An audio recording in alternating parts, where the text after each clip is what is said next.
on. We're going to just let people just join us as we go into it. But I think let's kick off because an hour kind of goes by really quickly. Perfect. Good evening, everybody, ladies that are on the call.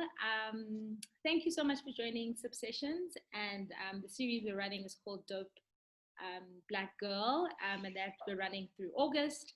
And I'm so excited for my co-host who's here to join me tonight and to share some insights with us ladies tonight. Just to give you guys some ground rules, just before I introduce the co-host, if you haven't been on Subsessions before, I'll just share with you guys again. So the session is being recorded. So if I could ask people to keep their mics muted throughout the session, you can use the chat as the space for comments and questions just in the beginning. There will be an opportunity to ask questions later on in the session. It is being recorded just for later content use for myself. So just letting you guys know that. But more importantly, let's have fun. Let's have a great conversation together. And let's respect each other's sort of comments and insights. Yeah, so that's kind of it. So I'm going to introduce my co-host, Zimasa, and I'm so excited that she is here and she's put time aside. And I'm very glad load shedding didn't get the best of us. For those who don't know Zimasa, Zimasa is the head of compliance and legal at an insurance startup. Am I right? Fintech startup. Perfect. Yes. More importantly, the founder of and editor of the Corporate Canvas. If you don't know the Corporate Canvas, then you definitely have to go on social or Google and find out about the Corporate Canvas. It is a space for young professionals to find out about sort of advice or guidance on their careers, lifestyle, and finance. So Zimasa, welcome and thank you so much for being on the session. Thank you so much. Thank you. I was actually about to go on stories to tell everyone, guys, we're on. Like, hello. No, it's so funny. Time goes by so fast in lockdown. It does. It's crazy. It does. And unfortunately, this session will be recorded. So I guess nothing will be lost. But thank you so much, Nomzamo, for having me. I really appreciate it. Thank you. And we want to know, what are you sipping on and why, Zimasa? Yeah. I love my red wine. I really do. I became a wine lover about 2 years ago. About 2 years ago. I was always like a cocktail drinker. I'm so embarrassed to say that now. It's so embarrassing now. And then one of my really good friends started making me get into wine. Yes. And now I'm a wine lover through and through. Through and through. So this is me. Yes. Red. Yes. So ladies on the calls, could you write in the chat, what are you sipping on and why? If it reflects your mood or your day, or just, it's your favorite drink. If you could pop in the chat what you're sipping on. Sure, and I'm busy telling everyone on my gram to join us because we're live right now. Yes. And I'm sipping on actually a non-alcoholic wine that I found at Woolies. And it's actually very yummy. So I bought it obviously before we got to level 2. Yes. And it's actually quite very yummy. So I'm enjoying it. It's refreshing as we get into a new season and sort of moving to, I'm hoping, warmer weather. That's what I'm kind of sipping on. So ladies, you can write in your chat what you're sipping on, and let's kick off our shoes and get right into the conversation. Oh, Zanelle's sipping on my chocolates. Ooh, water with mint and lemon. Healthy, Pumzile. Hey, people are also getting their September bodies ready, spring bodies ready. I know. Let's not even go there. Let's talk about career because it won't let us down, but our bodies might. That is true. So, Zimasa, for me, this is a really important topic for me, and I'm sure for many people, as we find ourselves sort of in lockdown. For me, coronavirus came with retrenchment. It came with change. It came with a lot of anxiety. It came with it came with sort of, self-talk that was toxic to myself. In terms of just saying, like, I'm not worthy, why is this happening to me, why, is the company treating me like this, I've given them everything, and I mean, as we go through lockdown, there's been a lot of financial pressure as well. So if you're losing your job, obviously you're losing income, so if you could just share maybe your lockdown experience, but also maybe, how do we deal with things like this especially during lockdown?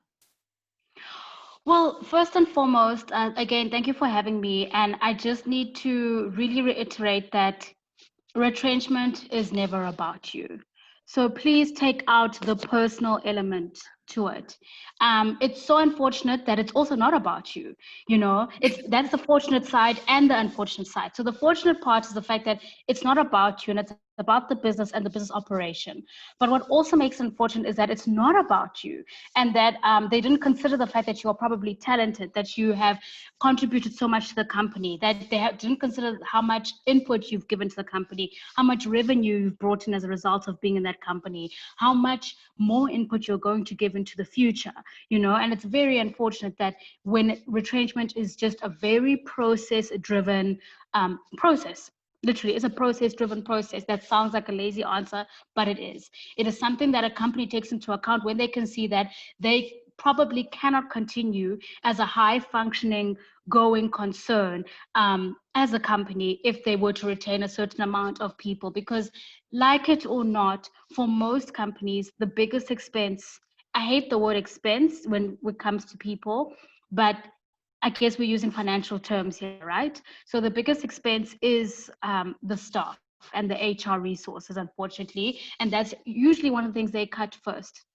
Um, there are many theories and there are many school of thoughts that say it's actually a lazy approach that that businesses and consumers, I mean not consumers and companies, sorry, take when they actually do decide to retrench. In some ways, I actually do agree with it. I think there are many ways to streamline costs, and I think there are many ways to reduce costs when you are a business. It's just so easy to consider retrenchment first because it's legal, For you sure. know. So because it's legal, it's something that companies immediately run to. Yeah. Exactly. And So also, if I can just sorry, it also just mm, sounds like COVID also for some companies is like the reason too. It's it almost was an excuse. it was an excuse for sure. It was an excuse. It was an excuse. And no one wants to talk about it. But chances are, if your company and maybe other companies retrenched as a result of COVID, it probably wasn't 100% as a result of COVID. It was actually because of the way they were running their business before that. And now it just happened to be this easy Thing to do. scapegoat that they could just fall back onto. But if I can say mine, I work at a fintech startup, and yes, it's got big what is the word? Yes, it's got big investors, namely being PIC and Old Mutual as well, but it's still a startup, right? Because at the end of the day, no company is going to keep plowing money into a business that they've invested in if they're not necessarily seeing returns, or if the returns are slow at the coming moment. So I actually at my company actually took a pay cut. We all did, all 25 of us, you know, and it has been quite difficult. But well, it was 25%, you know, and but fortunately we are all paying UIF, and a little bit of UIF has been able to subsidize that 25%, you know. So that's been my COVID experience. I am grateful that I do have a number of side hustles. So that is where I want to take this conversation, that don't be despondent. There are different ways in which you can subsidize your income more now than ever, since you are actually going through what this COVID period is. You can go into consulting, you can go into lecturing, you can go into freelancing, you can go into any other form of side hustle that could be used to kind of subsidize your revenue. And I think now more than ever, being career women, we need to be learning the art of career pivoting. If there's one thing that COVID has taught us, and I'm sorry to take up so much time on this answer, Anomzamo, because, you No, know, go for it. but No. it is our reality, you know. If there is one thing that we need to learn now as women and as South Africans and as Blacks more than ever, and I hate to bring race into things because I'm actually not a very racially charged person, but these are facts, you know, and for sure. So I think the one thing that COVID has taught us is to pivot. And we need to be pivoting, shifting, maneuvering, supplementing, etc. And that's one lesson that I hope that we will take as a legacy from COVID. For sure. For sure. Yeah. I think love the word pivot. I mean, we all do. Mm, And mm, we've all been, yeah. how do I pivot? How do I pivot? Yes. But just in a time like this, when somebody is feeling overwhelmed and somebody is feeling sort of stuck, you know, I mean, it's Mm, all easy mm, to say I can freelance and I can, yes. you know, I can start a side hustle. You know, how do I come out of that unstuck feeling? How do I wake up in the morning and Mm, say, actually, I'm not going to just be in bed and be depressed and, you know, mope around the whole day. How do I mm, actually now say, great, how am I going to make money? How am I going to now start the side hustle? mm. What would you tell I somebody who's in that position, you know? You know, that's a good question, and it's also a difficult question at the same time. I'm going to give my answer, and I know it will sound like a lazy answer, but it isn't. So, for me personally, I'm a very anxious person, very, very Me as anxious well. person. Yeah, Like, yeah, yeah. So, when you are a person that suffers from anxiety, you need to lean onto what you can control. for sure. So when you find yourself stuck and when you find yourself nervous and anxious about what tomorrow brings, and so far as career is concerned, what you need to ask yourself is, what can I control at this very moment? Mm, Some of the things you can control are your online reputation. mm, Some of the things you can control are your LinkedIn. mm, You can control how active you are on your LinkedIn. for You sure. can control how often you lean on your networks and maybe even contact your networks. I know people kind of cringe when we talk about networks because it's like you're bothering people. No, you are not bothering people. For And you sure. just never know when that one person will actually agree and say, you know what, Namzamo, actually, we do have this role. Let me see what I can do. Let me talk to my boss. Let me send this business proposal over For to our sure. HR. Let me, whatever the case is. That's one thing I Um, noticed in lockdown, reaching out to people, reaching out to Reaching out is incredible, is critical. It's for sure. critical. So please do lean in on your networks. You can control that. Please do focus on your online reputation. You can control that. Please do focus on your LinkedIn. I still, to this day, in August 2020, can't believe that people don't take it seriously. Yeah, In the last 2 weeks, I've been approached by yeah, two recruiters. It boggles my mind that people don't take it seriously, but here we are, and I'm going, even though I repeat it over and over again, I don't think I can repeat enough that LinkedIn is something not to be taken lightly, for or sure. is not something to be taken lightly, rather, let me phrase it like that. And recruiters are constantly Looking, eyeing and looking for people on there as well. You can also control aspects such as putting in your CV for a role, because you never know. Right now, we didn't know that level two would necessarily be announced, right? for And sure. that could mean that businesses are going to be opening up again and that hiring freezes are going to be lifted. For So, sure. with those hiring freezes being lifted, you can control the fact that you had already put in a good word for yourself, spoken to the HR person, For you sure. had put in your Go CV, out you had there. fixed up your CV, and that's something you can control. You can control fixing your CV and aligning your CV and ensuring that your CV is aligned with all the various roles in which you want to apply for. So Sure. when you find yourself in a scenario where you are stuck, ask yourself, I am stuck, yes, Yeah, but yeah, what is it that I can control? yeah, And please get to work on it as soon as possible. yeah. Ask some mentors. Guys, I mean, I'm a careerist myself who still leans on her mentor. I'm 31 years old. My mentor's 34, very successful at a big consulting company. And in April, I gave her a call, and she's based in Washington, D.C., working for McKinsey and Company, which is a global consulting firm. But I called her and I said, Ntokozo, I'm anxious. Yeah, I'm nervous. yeah, This just got announced. What should I do? Help me out. Me at my old age of 31, me who writes about careers, for sure. still leans on someone else, Sure. you know. So please do talk to your mentors. Please do talk to your sponsors if applicable. Please do talk to people older than you, because you know what? Many people have been through what you have been through. So again, I'm stretching the answer, but do what you can control and do ask for help. Do call your mentor. Do call your sponsor. For I'm sure. doing it at the age of 31. Why not you? For sure. So even Yeah. as you're saying, even in your old age, and girl, you're not old. Even at your old age, because I think sometimes as women, as we climb the corporate ladder, we also, we put this pressure on ourselves, more importantly, about Mm, how established we are or the titles we mm, hold. I mean, I think I was pretty well senior in, I guess, in the mm, organization I was in, but we then want to put this pressure that we must know all the answers. But like mm. you're saying, you still call your mentor, you still call your sponsor. Yes.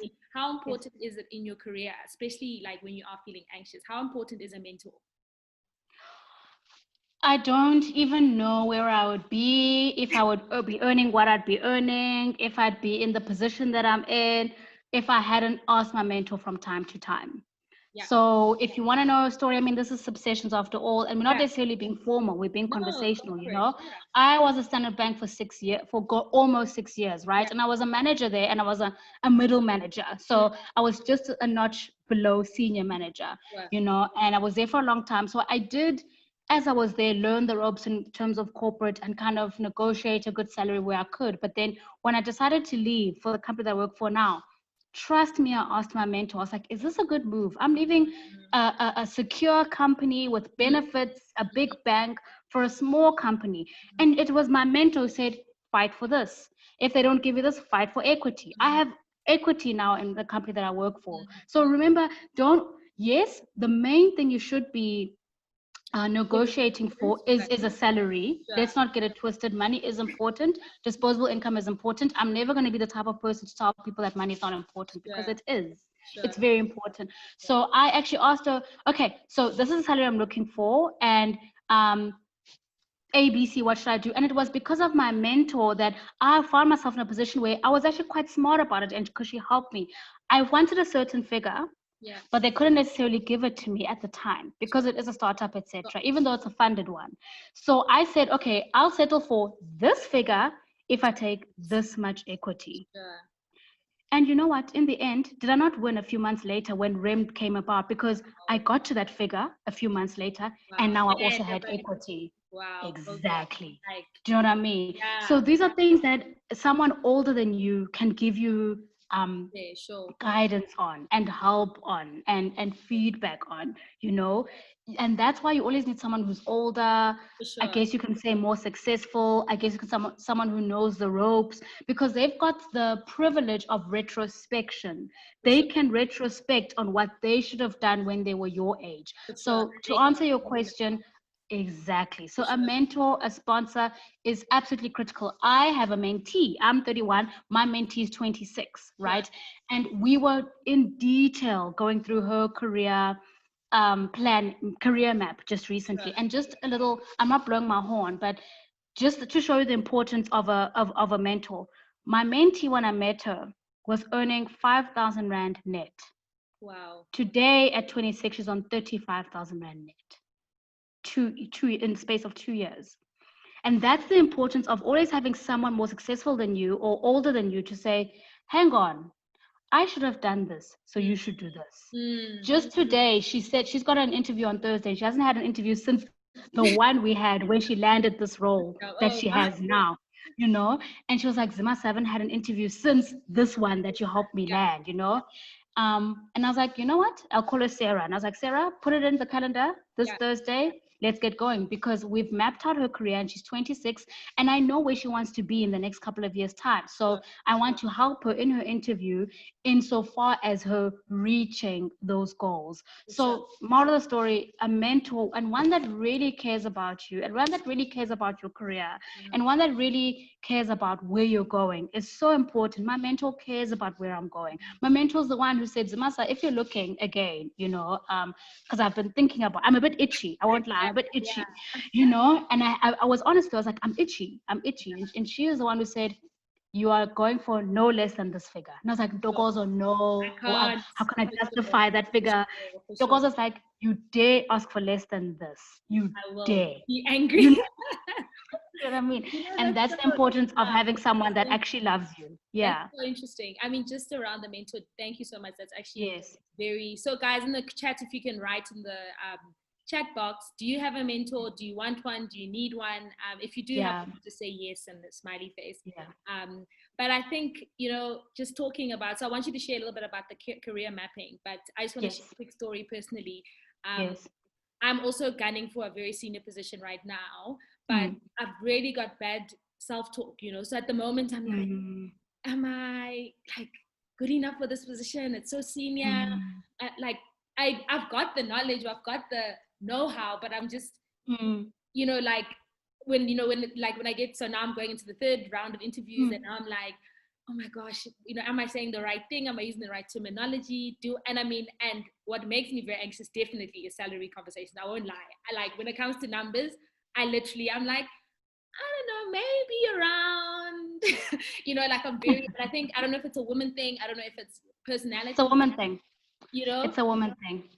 where Yeah. we self-talk and we don't feel that we are, and it's like what you're saying to me is actually, it Mm. resonates with me, just to say, you know, having that mentor, having somebody who's going to say, Mm. this is your worth, these are your Mm. skills, these are, you know, you've Mm. been killing it in your, I mean, obviously in my, you know, other jobs that I had, but I'm still questioning myself. Like, Mm. I'm still like, am I good enough for this role? Like, I'm only, because Mm. I mean, I'm 34, and I think, you know, I always tell myself, oh, maybe I'm too young for this role. they want somebody who's, I don't know, 40 or whatever. I don't know. I can tell you that a man is not thinking the things Kanye you are ain't thinking thinking. that. That's not even a thought that ever existed in their minds. For sure. It never even, it was never a thought. It didn't exist. For sure. It's an alternate universe, and it is a woman thing. And I would even go as far as arguing it's a black woman thing. Yeah. And there, Sure. look, that's a whole live on its own. Oh, sorry, not Zoom. Yeah, live Zoom. Yeah, on its own. For sure. And I won't even start to try and pack that. But this is the importance of why you need to constantly have a sounding board in which to bounce back ideas off of in terms of how you negotiate your salary. I get anxious too. For sure. I get anxious too, but it's really just lies in being able to justify that figure. And then if you are nervous to say this, then give a range, but give a range that is, so say between A and B, and A must be very close to your goal so that you so that you like, don't feel like you've lost out. 5 million and 10 million. No. Okay, so no. So listen, maybe say, for example, say, let me just say your goal is $1 million, okay? Yeah. So just say anywhere between 990 and 1.3. Sure. But then the gap mustn't be the gap mustn't be too wide. And also, if the gap mustn't be too wide, number one, and your bottom one, so that 990, you need to negotiate on that and say, okay, this 990, you must have a wish list. It's what I call a wish list. I went for a negotiating course some years back. Yeah. Have a wish list that says, and say you're speaking to the HR person, I won't go below 990 plus benefits, or I won't go below 990 plus flexi work, or I won't go below 990 plus equity, whatever it is. Have a wish list that you attach the lowest figures, so that you find yourself where I believe you will land amongst your actual figure. But if you do not, you will still put yourself in a position where that salary, that figure, that base figure that you refuse to go below, will still actually have another wish list that is the monetary equivalent to what your original amount would have been. For sure. So please don't put you want to be happy ultimately. In the end, don't like in the end, short, exactly. Right? Yeah. So I did a situation where when I transferred to my current company, and this is 2 years back, I knew I didn't want to go below this. Yeah. But so like my mentor said, if you leave in corporate packages, let's say this number. Yes. Taking that now into the startup. The place. Yes.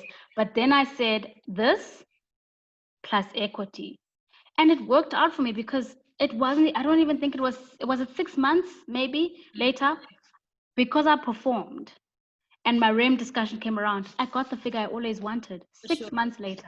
For sure. So now I had the figure I wanted plus the equity, So always have a wish list is what I call it, And if you guys maybe Google Scott's work negotiation, SCOTTS, work negotiation, they've got a whole lot of like material on there on how to negotiate. And one of the things that comes up quite often is the importance of having a wish list in the event that you don't get precisely what you wanted. For sure. Yes. For sure. Yes. And just, okay, so now I've got 2 questions. If you could share a bit about career mapping, because I think only now at my age of 34, I've only started doing that now, just in terms of, one, I've had the time now to really sit, think, this is what I want to do, or plan more.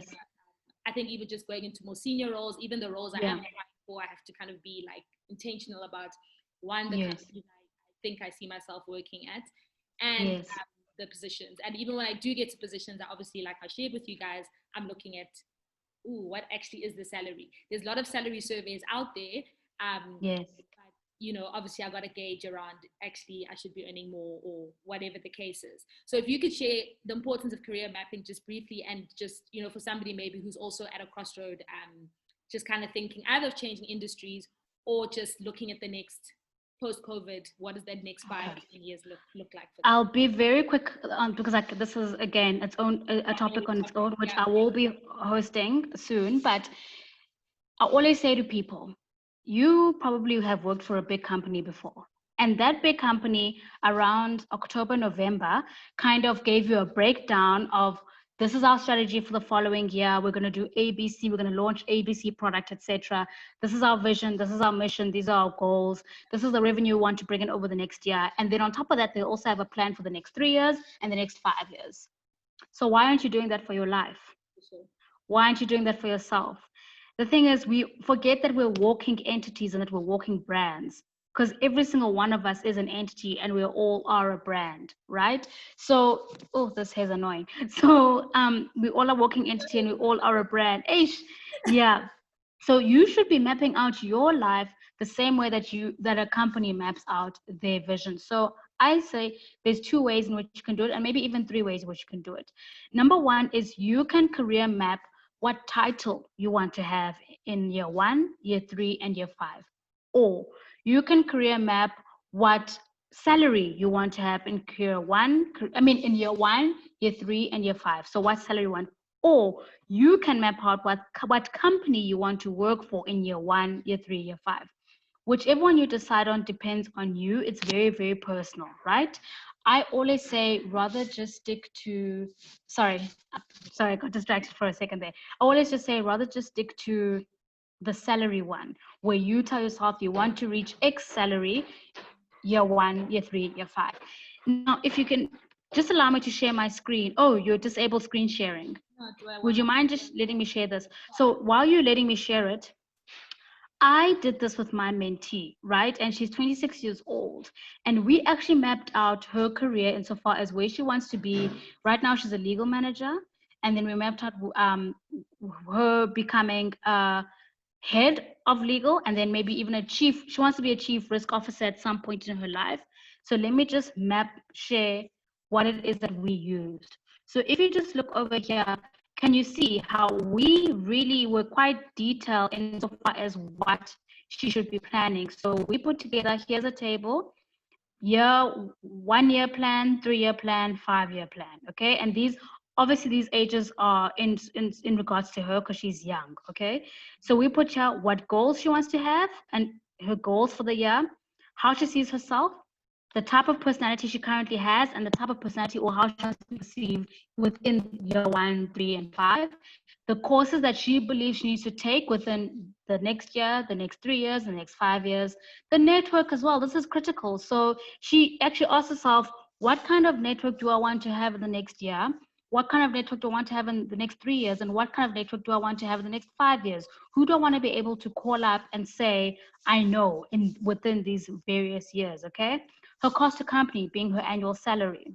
Her strengths, right? What strengths she currently has now. Okay, this was meant to be a current table, but what strengths she currently has now, what strengths she wants to possess in a year, 3 years, and 5 years, and developmental areas and weaknesses as well, you know? So she's a very timid person, so she wants to learn to be quite assertive. So what will she do within the next year? What does she need now that will help her to become more assertive in the next year and even more confident and assertive in the next 3 years, and to eventually get her to the point she wants to be a chief risk officer one day, you know, at a company? And what assertive, what courses, etc., does she need to get herself to get to a point where she's assertive in that 5-year plan?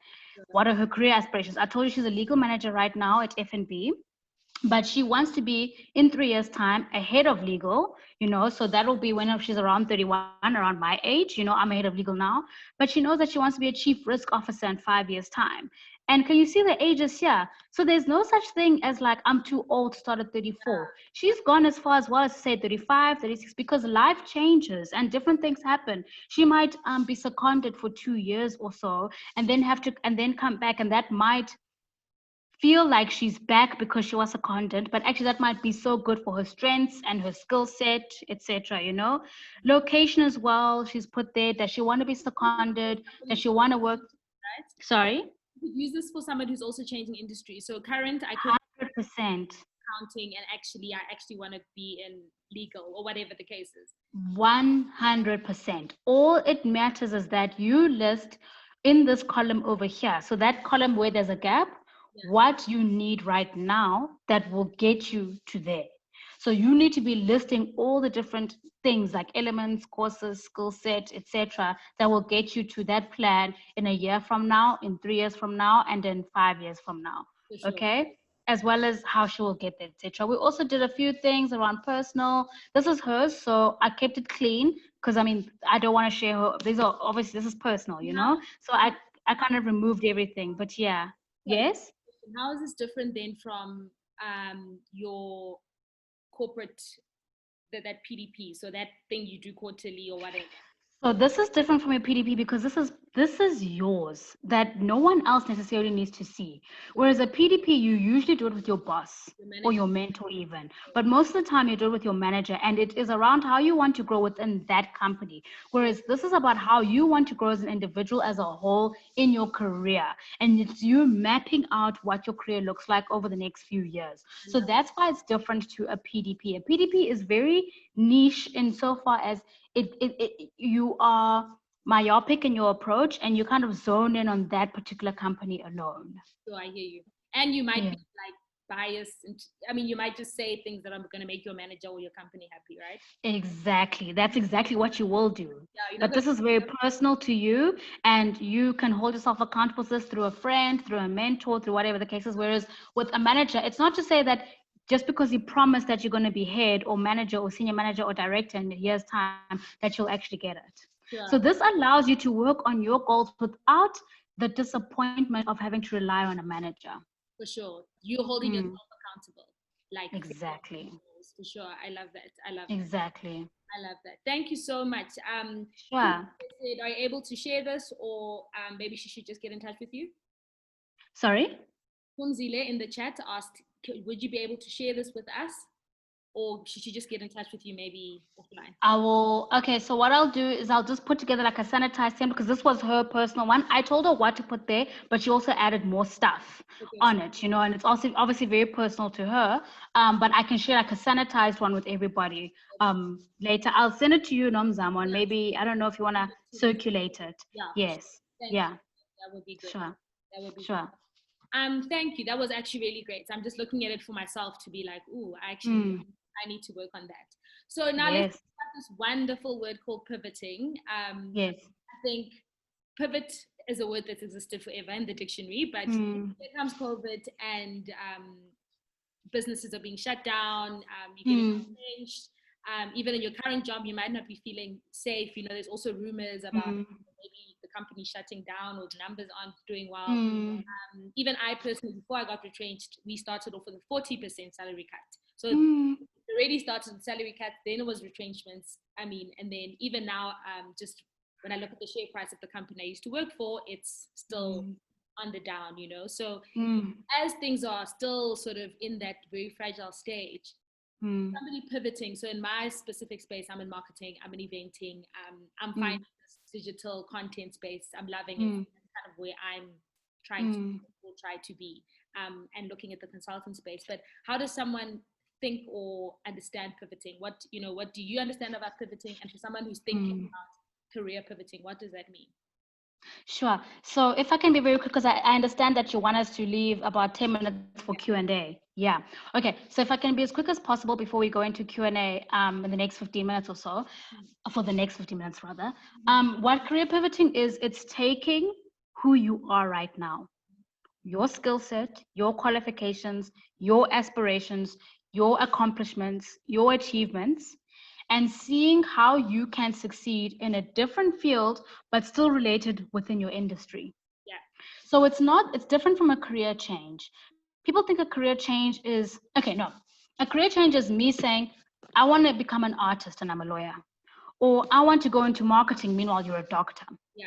Or I want to go into content creation and you are happen to be in health, for example. So career change is something completely outside of you as you are today. So it's me saying I'm a lawyer and I want to be in fine art.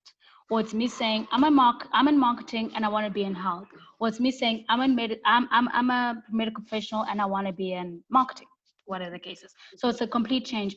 Whereas career pivoting is taking yourself as you are right now and seeing in what other field you can use your current skill set, qualifications, accomplishments, achievements, and become successful in it.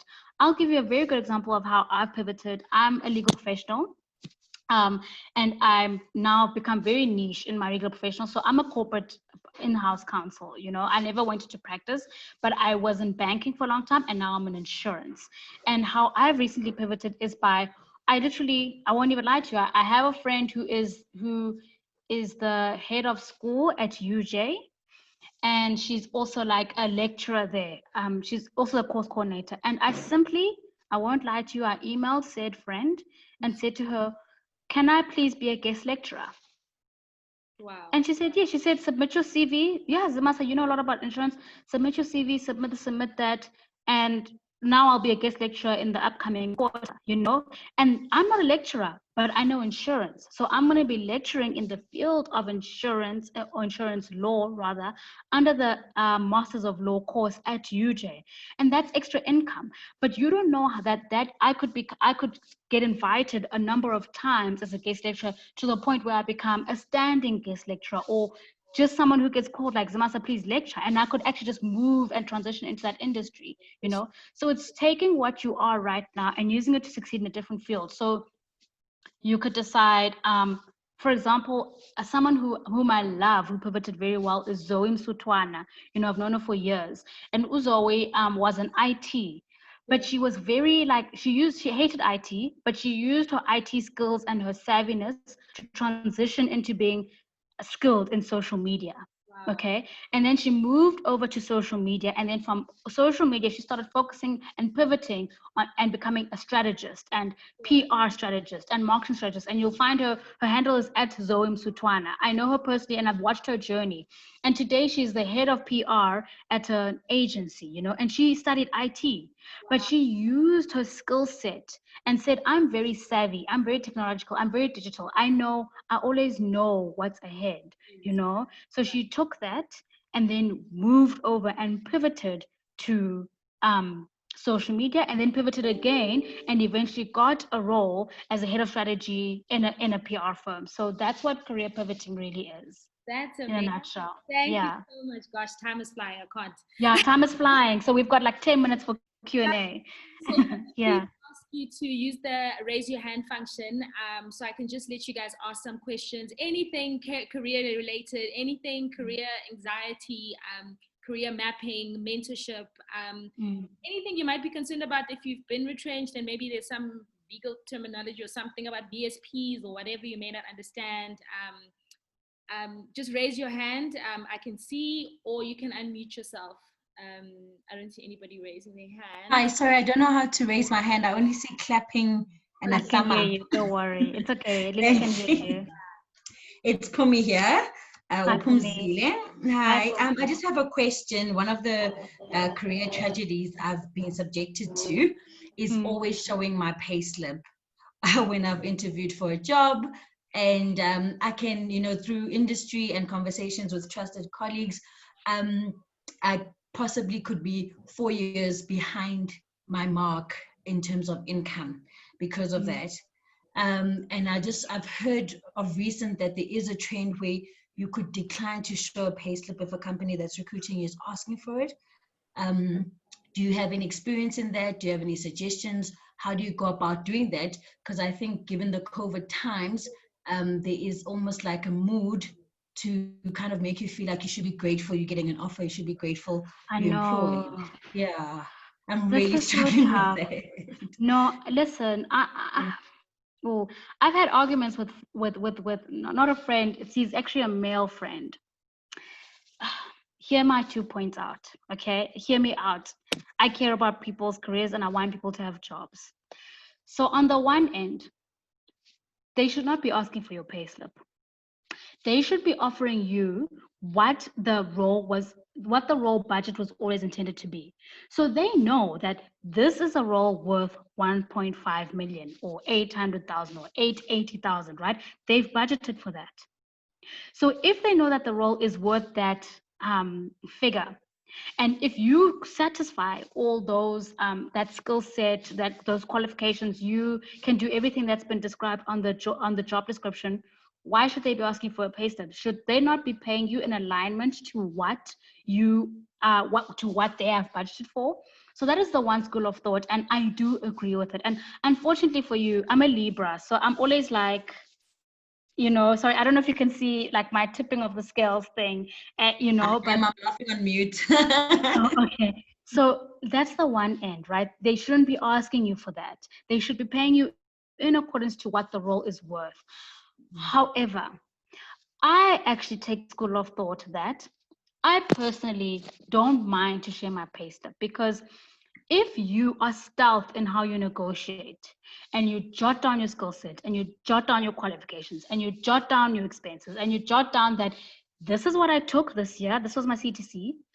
I also had bonuses of X amount, which actually means I didn't take, say your CTC was 880,000. You say this was my CTC. I also took a bonus of 120,000, which means in total that's $1 million, right? So yeah. I said 880 plus 120, that's $1 million. That's $1 million, by the way. Yeah. Okay. I took home a total package of 1 million. Also, in my role, these are my career highlights. This is what I've done for a company. This is what I did for for this company XXX. This is how I succeeded in my role. This is where I want to take the role that you're offering me. And because I took this package in this year, I believe, or not even I believe, I am asking for a base of 1035 M. Okay? If you are stealth and you have to be stealth with negotiating, you have to be. Okay? Freaks me out. I know, Yeah. you have to be. I believe if you're stealth in negotiating, you put yourself in a better position to land either exactly what you want or to be relatively close to exactly what you wanted, as opposed to being, and I hate to use this word, I'm so sorry, please don't hate me, as opposed to taking the route of saying, I won't show you my payslip, and I'll tell you why. I'm actually looking out for you when I say this, because someone else will come around, Pumzile, as Zimasa will come around here and be stealth in negotiating and land the role, yeah? All because she was willing to negotiate and talk one-on-one with this HR person or with this manager and get as close to perfection as what she wanted. And here you are saying, I don't want to share my pay slip, and they'll simply go, oh, well, then let's go to Zimasa. Do you get what I'm saying? Unfortunately, I hate myself for having to have this discussion with you. And I've had this discussion with many people who have said, guys, I hear you and you are right. But I also don't want you to lose out on what could have been a good opportunity to negotiate for something as close to perfection for you as possible. Where now you find yourself where you're saying, I don't want to hand in my payslip, and then you lose out on that role. And that role could have really done so much for you and your career. So in conclusion, and we don't have time, I know, but in conclusion, you actually are within your rights to say, I don't want to submit my payslip. I just shudder to think of the fact that why not take the route of undergoing this negotiation and being stealth in it, right? And get into this process and really jot down, guys, I wish I could show you everything I jotted down when I came to my recent role right now. I even jotted down, I'm currently paying 3K towards my pension. Standard Bank matches it. So I'll be, when I come to you, I'll be losing out on 6K towards going to my pension a month. So 6K. At that 6K, sis. Every single detail. I would prefer that you really school yourself on the art of negotiation and writing down all the things you need and negotiate as well as possible, right? Or as brilliantly as possible, than to lose out on an opportunity where right now, unfortunately, a South African company will say, but if this person doesn't want to get, I know it's happening in my own company. They won't give me the pay slip. So yeah, we'll go with Karabo. Meanwhile, Homoto could have been so brilliant at it. I just don't want you to lose out. So would I know you are correct. Would the range be helpful in that regard? If you don't, please. That was my point number 3. Rather go for a range. So if you are shooting for 1 mil, rather go for say 990 or 1.2. Give that range, please. So say give a base, please. Yeah, unfortunately, our market. What's been happening is that obviously they use your current payslip as a base, and I've relocated from Durban which we know usually pays less, and and so I am in Joburg 2 years, etc., and I'm trying to reset and recalibrate with what my true earnings should be given the skill set and the work that I'm delivering on. And like I said, I've got intel that I'm not where I need to be. So I just want to be smart with the future to say, okay, I don't want to use my current as a base, but maybe then I decline to provide the payslip, but give them a range to work with.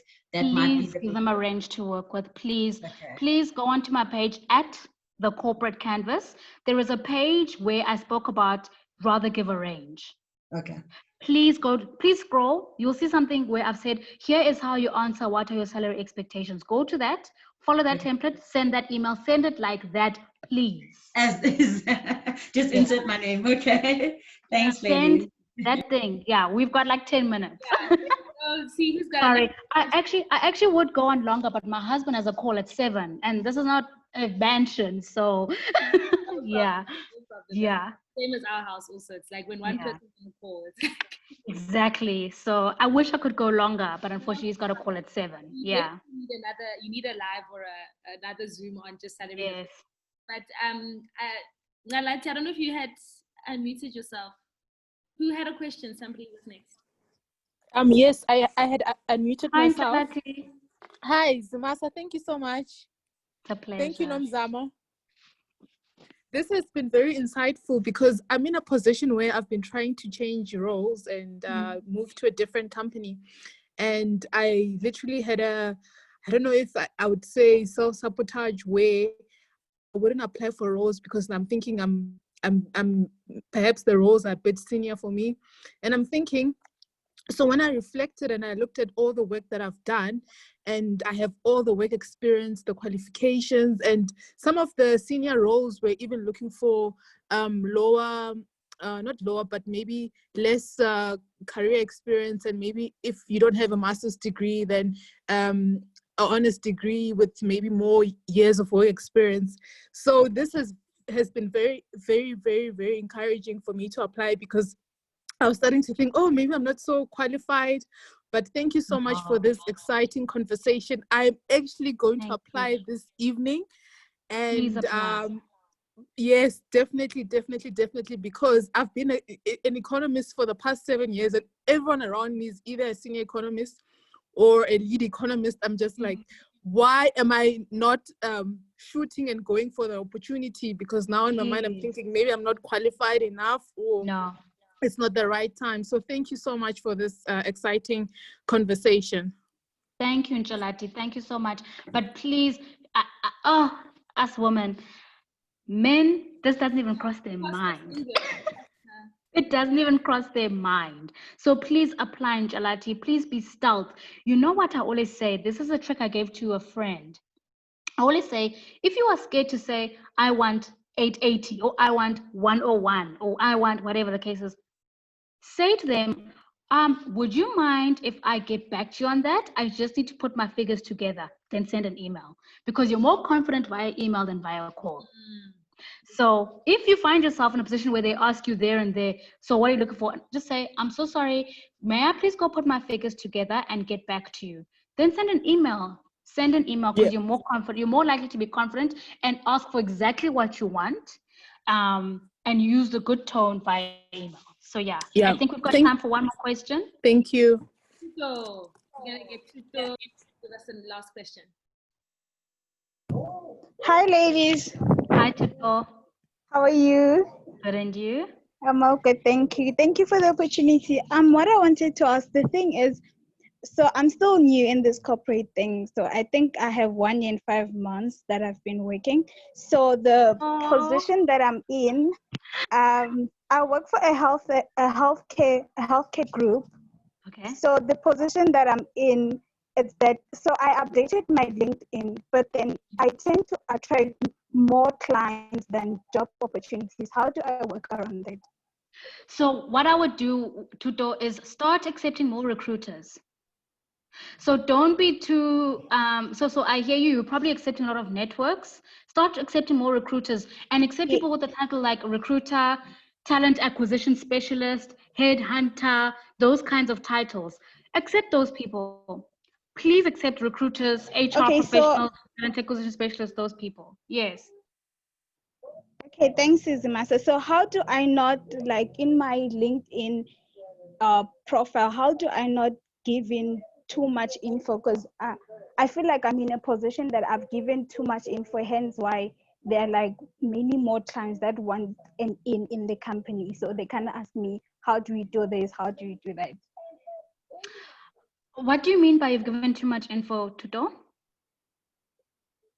Okay, I don't know how will I put this, but let me try. So I'm in the procurement field, right? So I've put that info in my LinkedIn. So many people will come and say they want to be suppliers. How do they apply? And yeah, well, I'm not sure I'm in a position to give that Okay. info. So I kind of feel like I've given too much info. Now, instead of getting opportunities, they are like people who want an in the company. What I would do, ne, is start focusing on posting about your career and your career highlights on your LinkedIn so that you catch the eye of people that actually want to hire you, as opposed to catching the eye of people that want to know how you landed a certain opportunity. So post more about your projects insofar as they are career highlights so that a recruiter can see the kind of individual that you are and your certain accomplishments, etc. And they're more likely to approach you on that basis, as opposed to getting normal individuals who will approach you for opportunities. I hope I'm making sense. All right. Yeah, I get that, Zimasa. Thank you very much. Yeah, no problem. Thank you so much. Thanks. No problem. Perfect. Guys, oh my gosh, I know there's so many questions, and Zimasa, we have to have you doing more lives. We're all going to page and master classes, because I think just as women, as Black women, young professionals, we're navigating through so much career anxiety, having the confidence to ask for the salaries that we want. I think Zanetta just posted that we need to ask for like sign-on bonuses, you know, someone who know what a sign-on bonus is. So I think, you know, we need platforms where we can share this knowledge, and I think your platform is amazing for that. So for someone who needs, how do I unpack my pay slip? What do I need to understand? All those, you know, all those kind of things. So I mean, just in closing, do you have any sort of closing comments just to share with the ladies, and then obviously we'll follow. I just love that you said unpack your payslip. I can't believe, you know what, and I hope no one is thinking that I'm undermining them by saying I can't believe people don't do this. I'm not. I'm really, really not. It just kind of teaches me just how much I take for granted and how much I should be continuing to educate people on this, you know. So please don't take it as a bad thing of like, oh, Zamasa's act. No, I actually I can't believe it, because it means that I should be doing more educating on this topic. But I love that you mentioned unpack your payslip. Your payslip is the gateway to good negotiating for your next salary and your next company. It really is. I can't believe how, had I not seen something as small as I am contributing 3.6 a month towards my pension, and Standard Bank matches it, which means I'm contributing 7K a month towards my pension, and I'll be losing out on that because I'm going to a company that doesn't have pension, and therefore I negotiated it into my salary. I can't believe the difference it made to my life. Yeah. It really, really did. So please do study your payslip. Please always, in closing, study your payslip, remain visible, constantly teach yourself things like career negotiation. There's so many platforms out there dedicated to helping people with salary negotiation. So not career negotiation, salary negotiation, right? And do keep your mentor close. And if you do pick up that you have a mentor who isn't doing all the things that you probably learned that my mentor is doing or I'm doing for my mentee, then seek another one. You know, even pray about it, because mentors are so important. Mentors, sorry, are so important, you know. So a good mentor will take you far. Studying your payslip will take you far. And last but not least, do school yourself on the topic of salary negotiation. I am constantly schooling myself. My mentor just yesterday was like, you dare ask for less than this, because I am feeling scratchy. I did admit it. Said, you dare ask for less than this. You dare. I don't want to hear. I want to see that payslip or that offer letter when you eventually get it, so I can see that you did ask for this. And that's the kind of person you need to have on your side. Someone that cares about. And also, guys, you'll never have someone who's above you that doesn't want good for you. It's only people that are like maybe toe to toe or on your level. You know, someone who's above you doesn't need to be competing with you. They don't. So they want only the best for you. But yes. But thank you so much for having me today. I just really wish everyone in the world had a job. I really do. Well, not even the world, in SA, because you know this is my country. Because I think we would fly as a country if everyone had a fulfilling career. For sure. I mean, thank you so much. And you know, I really encourage everybody on the call to continue just following your page. And if you could also share some, just on your page, share the other resources, because I think power is knowledge. You know, I think we don't, as women, young black professionals, speak enough about our, you know, anxieties in our career. So if you don't know how much you should be earning, you don't ask. If you don't know, you know, regulations around UIF or VSPs or retrenchments, you don't ask and you don't know. And, you know, maybe you don't go to HR or whatever the case is. So thank you so much for the work that you're doing. Thank you for being a dope. Thank you, Nomzamo. Thank you, Nomzamo. I enjoyed this. We'll have another one whenever we get a chance. Yeah. More questions just around sort of pay slips and stuff. So I definitely want to have another chat with you. So thank you guys so much for joining, and all have a wonderful evening, and cheers, Zimasa, and continue. Thank you, everybody. Thank you, everyone. Good night, ladies. Bye. Good night. Bye, guys. Oh, how do I leave?